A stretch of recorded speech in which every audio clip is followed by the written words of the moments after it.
Hello everyone, this is MC Deck Discussions and I'm Abby Small. And today I wanted to do something a little different. I've done some things like this in the past, but what I did quite a few months ago now. And I thought I'd do it again while I'm waiting to be able to play Civil War.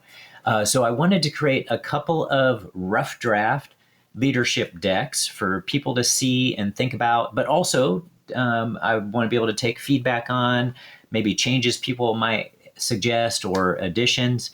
I'd love to hear those. So please, make comments if you have any comments with regard to that. Okay. And the two rough draft decks that I put together, there's this first one is called Suit Up, Shape Up, and Ship Out. And it says rough draft, also because I consider these titles to be temporary. I may or may not keep them. Okay, so that's the first one. And then the other one is Deploy and Destroy with Diversity. Okay, again, these are rough drafts, so they're meant to be changed. And I will be putting links in the description to both of these. But note that by the time you look at them, it's possible I've changed them either on my own or because of suggestions I've seen from other people. Plus, I wanted to get these out before I saw anybody else's leadership decks for Hulkling so that I can have them built already with some of my, just my own ideas for now. And then, after I built them, I can now watch some other people's play with Hulkling for their leadership decks. And so before this, I've been making sure not to watch anybody else's decks, anybody else's gameplay with these because I didn't want those to influence my build. Okay? Afterwards, I'm happy to have them influence them. But I prefer actually to get an influence from those of you who wish to comment. Feel free to comment or not. In any case, let's get started. We're going to start with Suit Up. So let's go full screen now. Excuse me. We're going to start with Suit Up, Shape Up, and Ship Out.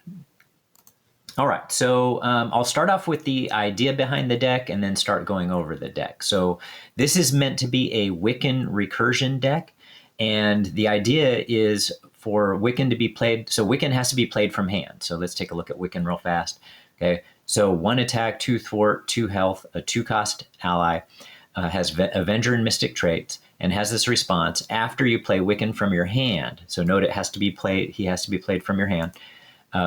Search your deck and discard pile for an identity-specific event and add it to your hand. So I want to recur Wiccan and utilize this ability. So this is why you're going to notice copies of Suit Up in the deck is so that we can get Wiccan played from hand and be able to use this and be able to grab some cards. So in particular, one of the cards I want to be able to grab is Shapeshifter. So if we look at Shapeshifter here, 0-cost card, search your deck and discard pile for a Shapeshift upgrade and add it to your hand. Well, the Shapeshift upgrades include Armored Shape, Hulk Shape, Imitation Shape, and Winged Shape, and all of them are double resources. So not only do they allow us to, shapeshift and get to other shapes, different shapes that have abilities. In this case, I really am planning on using it a lot of the time as a double resource. Every single one of them is a double resource. So you can see that here, right? Armored Shape, Imitation Shape, Winged Shape, and what was the other one? Hulk Shape. All of them are double resources. So the goal is to get them into the hand as double resources to help facilitate, playing other cards, possibly being able to utilize Make the Call, be able to, maybe I have another Suit Up in my hand to be able to use that, right? And so it's getting that double resource back in the hand to be able to use those. Most meant to be used in the same turn, right? Then that way I got to play Wiccan and then I get to play another card as well. Possibly to hold on to it for the next turn to build up for a bigger turn. Okay. All right. And then alternatively, instead of grabbing the Shapeshifter card, the Shapeshifter event card, I could grab Impersonation. So Impersonation allows you to remove 4 threat from a scheme. And if it removes the last threat from that scheme, you can change to alter ego form. So that would give me the ability to go to alter ego form and then come back.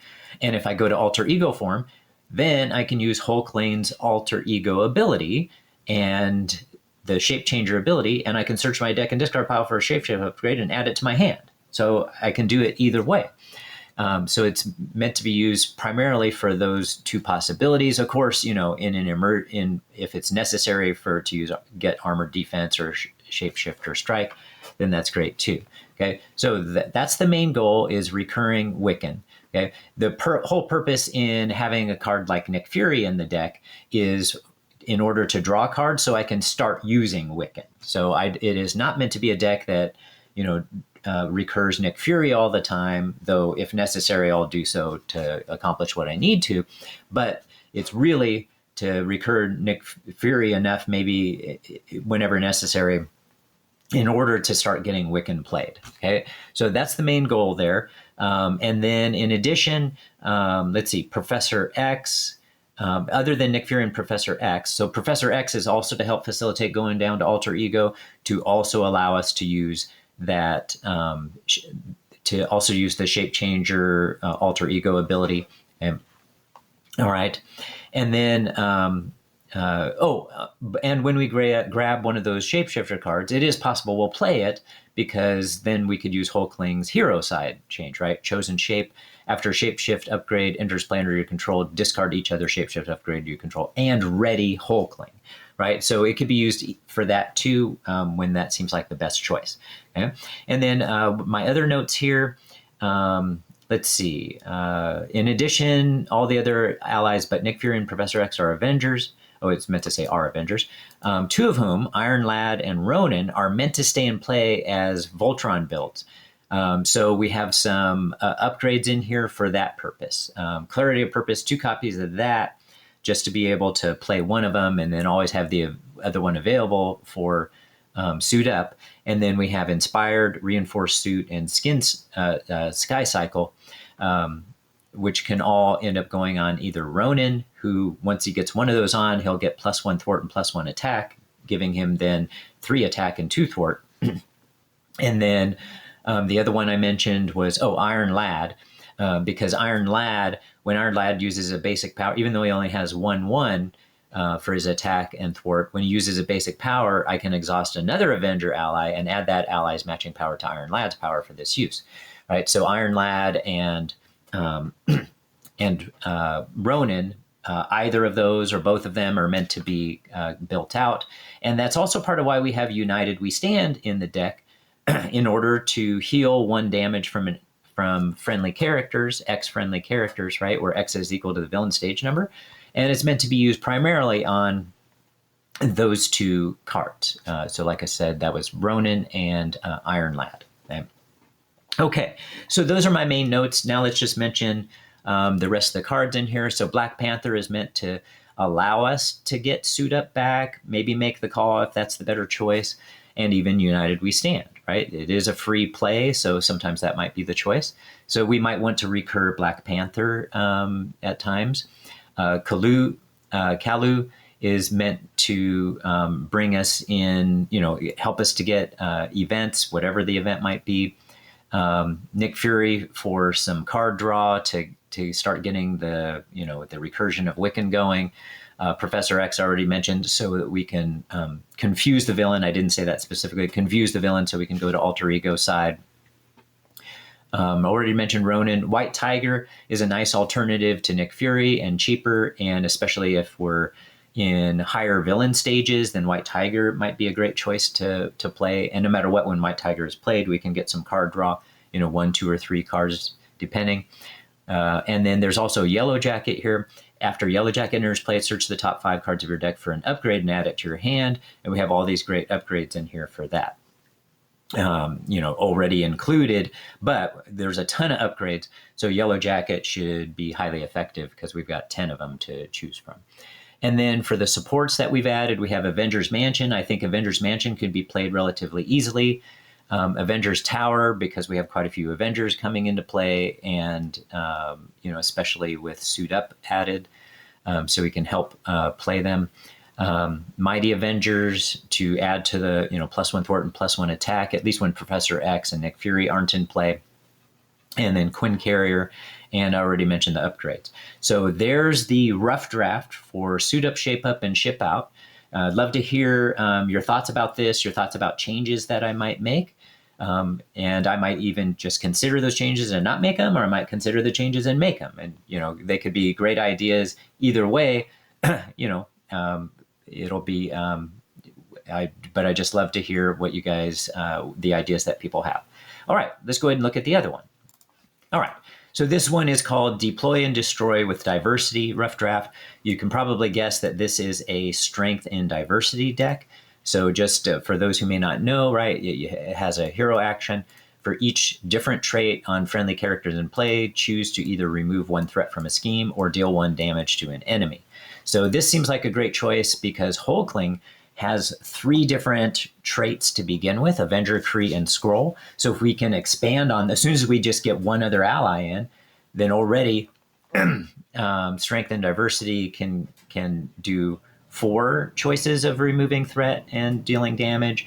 And pretty much every time we get one in here, with just a couple of exceptions, an ally in there, it'll be at least 5 traits to choose from just from one ally in play. All right. So with that in mind, I went for a whole bunch of allies because I would really want to be able to use strength and diversity whenever I can.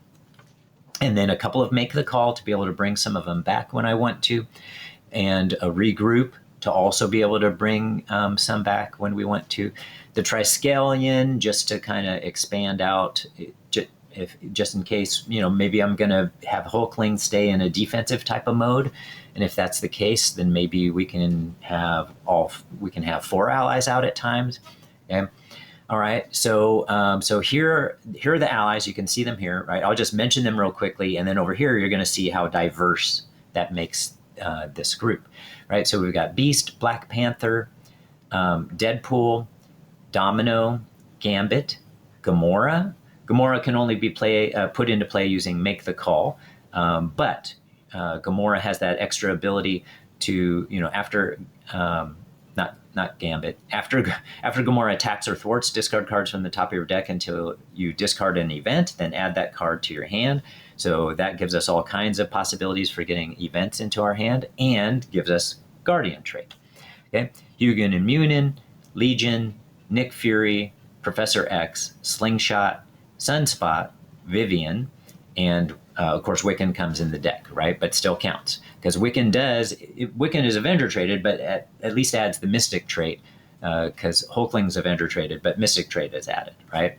Okay, so So notes here then. We already mentioned Hulkling has these 3 traits: Avenger, Kree, and Skrull. Okay, and then Black Panther only adds 1 trait, right? So Black Panther adds the Wakanda trait, but allows us to grab from the discard pile Strength and Diversity. Hopefully, most of the time it would be for that, but also Make the Call if necessary. Okay? And then all other allies add at least 2 traits just from themselves. So here are all the other possible trait additions in addition, right? In addition to Hulkling's, right? And note, I only bolded the ones that are unique. So the ones that are different from these 3 and different from each other. So Beast adds Genius and X-Men. Black Panther adds Wakanda. Deadpool adds Mercenary and X-Force. Domino adds Posse. Again, I'm not going to say the repeats. Gambit adds Thief. Gamora adds Guardian. Hugin and Munin adds Aerial, Asgard, and Bird. Legion adds Psionic. Slingshot adds Shield and Spy. Vivian adds Android and Champion, and Wiccan adds Mystic. And so we do have some repeats, a couple of repeats of X-Force, a couple of repeats of X-Men, and a couple of repeats of Aerial. But that's okay too, because obviously we're not going to have all of these allies out in play all at once. Okay, so what else do I need to mention?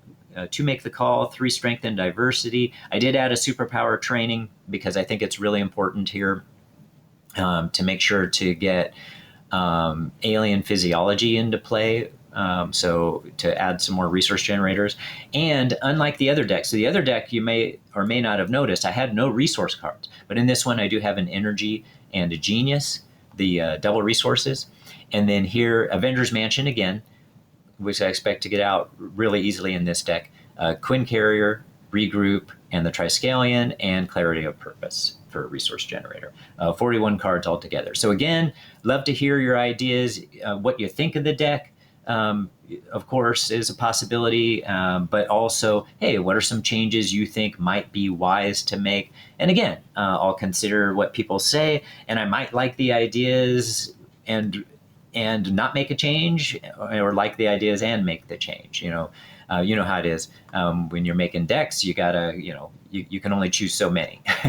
Okay, all right. So please don't feel insulted if I don't, make changes based on your suggestions. I really want to hear the suggestions, though, no matter what, because I want to be able to consider different ones, and I just love hearing people's creativity. So there we have it. Again, I'll have both links in the description, and everybody have a great one.